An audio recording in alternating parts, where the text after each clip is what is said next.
United and Emirates. Come fly with us. Emirates and United.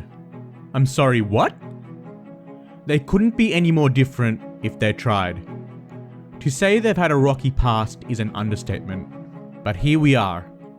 The unthinkable has happened, and these two airlines, once foes, have signed a partnership agreement that will change the way Americans fly around the world. How on earth did this happen and why? Let's find out. Now, for more aviation content like this, don't forget to subscribe so you don't miss the next video.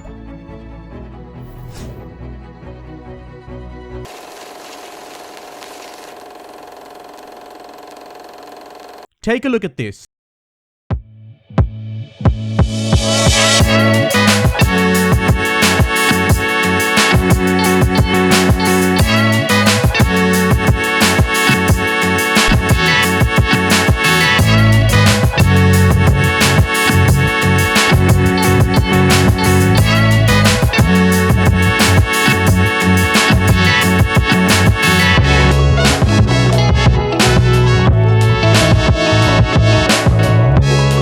There's clearly no love lost, well at least there wasn't in 2017.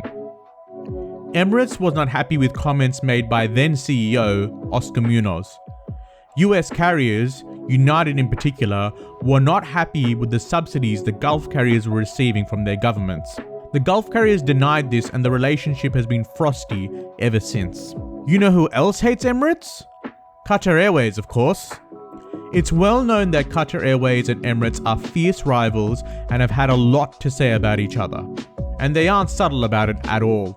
As an example, Emirates launched the then longest flight in the world from Dubai to Auckland, and then shortly after, just to spite them, Qatar Airways launched their own direct service to Auckland to steal the crown of the longest flight from them. It's my assholes. I get a window from a glass, he must get a window from a glass. I get a step, he must get a step. So when Qatar Airways decided to form their own partnership with fellow One World carrier American Airlines, Emirates knew it had to act. The agreement between American Airlines and Qatar was that American Airlines would start a new service between New York and Doha for its passengers to connect onto Qatar Airways' network. Emirates and United's agreement would largely be the same. United will be launching a new flight between Newark and Dubai, similar to American Airlines' Doha service.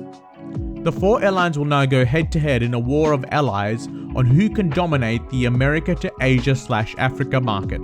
Who knows, maybe Delta can do a deal with Etihad? It remains to be seen.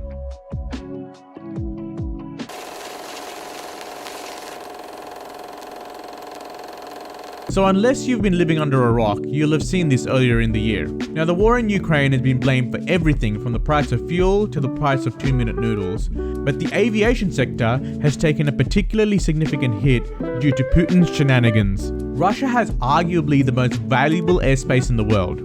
It is flown over all the time. It is what separates Europe and Asia, two of the world's most populous areas, not to mention the economic and cultural ties. But it doesn't also separate Europe and Asia. If you want to travel from the US to India, the most efficient way would be to fly over Russia. Trouble is, Putin has closed the airspace of Russia as a geopolitical slap in the face to all the countries not supporting his war. This has meant allies having to make significant detours to get to their destinations, making some routes financially unviable or at the very least impossible to fly without a stopover. It is for this reason US airlines have had to stop their direct flights into Central Asia, in particular India. India is a growing market that United wants to tap into, and with no signs of the war ending, they aren't able to provide their passengers with a service to one of the fastest growing countries in the world. Emirates is the largest foreign airline operating out of India, flying to no less than 10 cities. Emirates gets to fill all these flights with American passengers, while United can have access to India through Emirates Hub in Dubai. It's a win-win for both.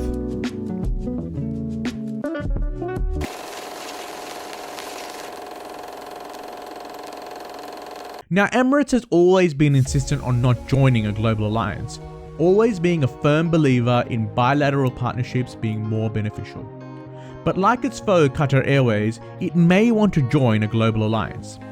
Qatar is with One World, so joining someone like a Star Alliance would be feasible for Emirates.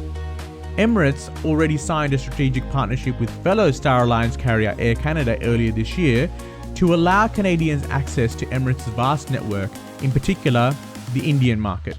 Emirates already has codeshare relationships with fellow Star Alliance airlines like South African, Asian Airways, and Thai Airways.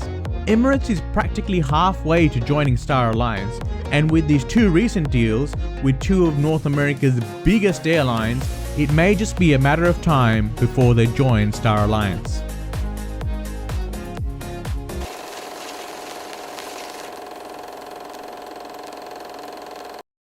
Now I know what you're thinking. You're sick and tired of hearing about the pandemic. While it's true that it's been a while now that borders are open, we are still seeing the effects of the pandemic indirectly to this very day.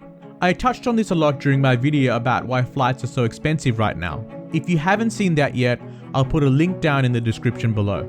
Staff shortages, jet fuel prices, planes still in storage, and strong pent-up demand.